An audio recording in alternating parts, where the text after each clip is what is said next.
Assalamualaikum warahmatullahi wabarakatuh. Perkenalkan, nama saya Rani Citra Lestari dengan NIM 21016040, Prodi Pendidikan Bahasa dan Sastra Indonesia dan Daerah, Universitas Negeri Padang. Di video ini saya akan mempresentasikan keterampilan berbicara dalam bentuk wawancara. Langsung saja kita masuk materinya, yaitu yang pertama, pengertian wawancara.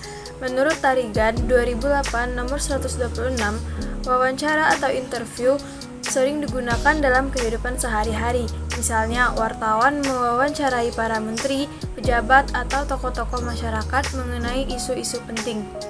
Wawancara dapat digunakan sebagai metode pengajaran berbicara, dan pada hakikatnya wawancara adalah bentuk kelanjutan dari percakapan atau tanya jawab. Percakapan dan tanya jawab sudah biasa digunakan sebagai metode pengajaran berbicara. Menurut Esteberg dalam Sugiono 2015 nomor 72, wawancara adalah pertemuan yang dilakukan oleh dua orang untuk bertukar informasi maupun suatu ide dengan cara tanya jawab, sehingga dapat dikerucutkan menjadi sebuah kesimpulan atau makna dalam topik tertentu. Selanjutnya itu ada jenis-jenis wawancara. Dari segi pelaksanaannya, wawancara dibagi menjadi 3, yaitu wawancara bebas, yang merupakan dalam wawancara bebas, pewawancara bebas menanyakan apa saja kepada narasumber atau responden. Namun yang perlu diperhatikan bahwa pertanyaan itu berhubungan dengan data-data yang diinginkan. Jika tidak hati-hati, terkadang arah pertanyaan tidak dapat terkendali.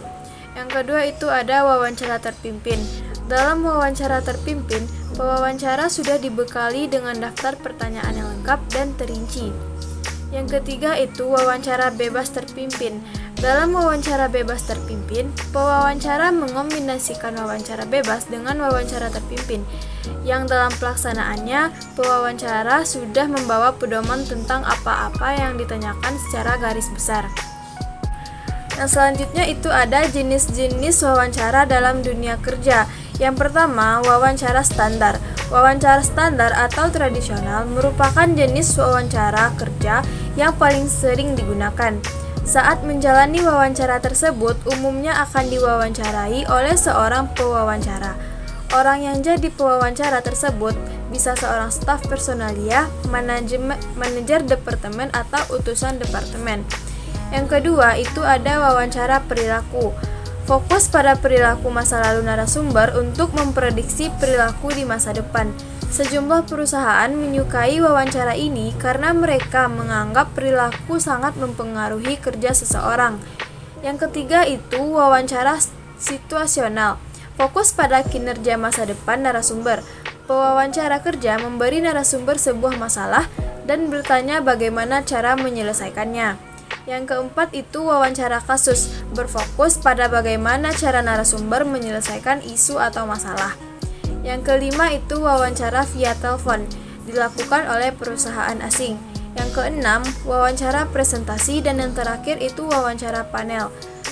Selanjutnya, jenis-jenis wawancara dalam jurnalistik. Yang pertama itu ada wawancara dengan janji terlebih dahulu. Dalam jenis wawancara ini, yang terpenting adalah melakukan persiapan matang terlebih dahulu, seperti mencari tahu latar belakang orang yang akan diwawancarai. Selain itu, pokok-pokok yang akan diwawancarai juga harus dipahami dengan matang. Yang kedua, wawancara langsung. Dalam wawancara yang disiarkan secara langsung, bagian yang terpenting dapat direkam untuk digunakan kelak sebagai ilustrasi audio yang aktual. Wawancara langsung akan lebih menghidupkan sajian sebuah berita atau informasi karena pendengar dapat menerima langsung informasi dari narasumber. Wawancara langsung ini sendiri dapat menambah aspek human interest. Yang ketiga itu wawancara di tempat kejadian. Wawancara di tempat kejadian ini sering disebut sebagai on the spot interview. Cara wawancara seperti ini biasanya dilakukan saat sedang ada peristiwa kecelakaan besar atau ada bencana alam. Yang keempat itu ada jumpa pers. Jumpa pers sering pula disebut dengan wawancara jenis newcomer. Wawancara jenis ini biasanya bersifat rombongan, yang artinya ada banyak pewartawan yang mewawancarai satu narasumber atau lebih dengan durasi yang bersamaan. Yang kelima itu ada wawancara melalui telepon. Jenis wawancara ini bukan yang utama karena wawancara via telepon biasanya digunakan pada waktu yang darurat saja.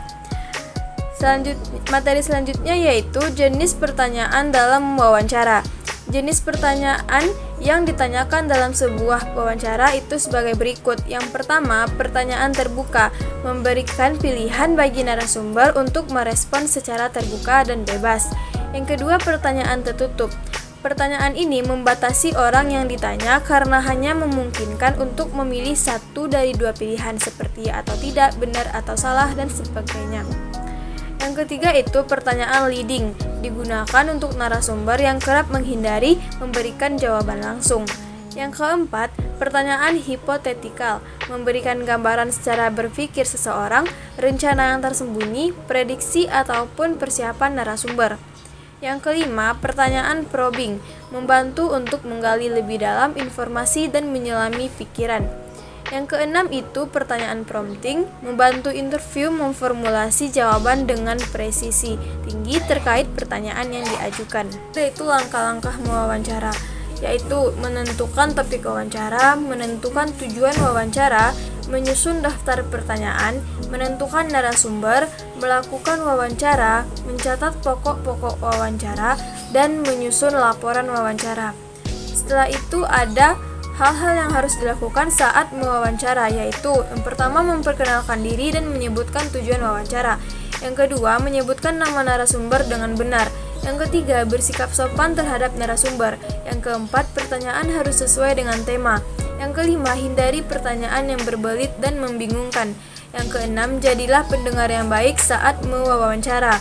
Yang ketujuh, mencatat semua informasi penting untuk mempermudah dalam membuat laporan. Dan yang terakhir, mengucapkan terima kasih ketika sudah selesai mewawancara. Baiklah, sekian pemaparan materi dari saya mengenai keterampilan berbicara dalam bentuk wawancara. Semoga apa yang saya sampaikan tadi dapat dimengerti dan bermanfaat bagi kita semua. Jika ada salah dan kurangnya, saya memohon maaf. Saya sudahi. Assalamualaikum warahmatullahi wabarakatuh.